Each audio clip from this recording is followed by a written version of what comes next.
Hey there, good morning friends. I'm going to do a quick little video from this tiny little bridge I'm on here on the way to German school. As you can see, the river is rushing underneath me and it's too cold. I'm going to have to be very brief, but the thing I see women struggling the most with, my clients and women in my group, is desiring something yet being very caretaking about the people around them, so they're afraid to have to tell them something.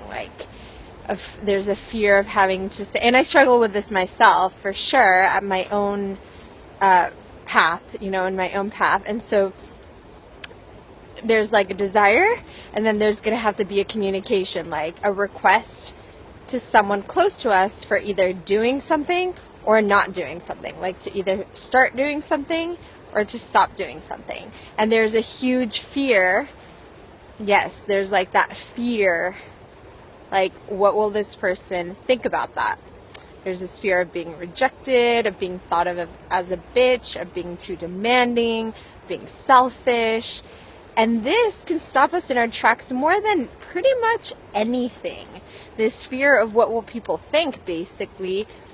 And I mean, there is a real, they talk about like the brain and the reptilian brain, and there's like real fear, like a bear is going to get us. And then there's like all these kinds of projected fears.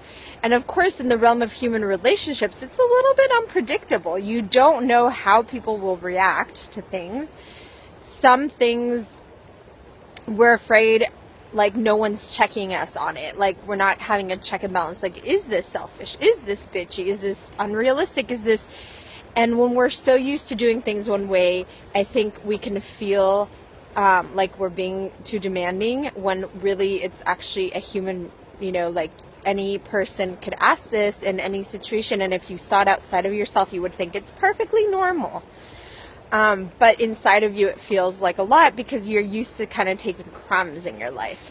So there's that piece. And then there's also the piece of like, people may have their own triggers about this very same issue, and they may see you taking ownership of your life and your desires, and that may trigger them. And that can also be scary. So you can also be kind of walking on eggshells sort of feeling. And then that's scary because it's like, oh my God, do I stay in this relationship? Do I not? I want to be with people who support my desires, but I don't really want to uproot myself, blah, blah, blah. There's so many things that trigger women around this. And I'm not going to go too much in depth anymore. I just kind of wanted to ask you, are you someone who holds back? Do you have desires that you hold back on because you're afraid of rocking the boat with those around you? Comment below. I want to hear. And let's get a dialogue going about this. I know that Olivia, Charlotte, and I feel like there's a blab brewing around boundaries, and I have a very exciting interview with an elder in the community that I'm going to be having around this. So be on the lookout. And have a beautiful day. This is Tanya Dantes, and have a beautiful day. Bye.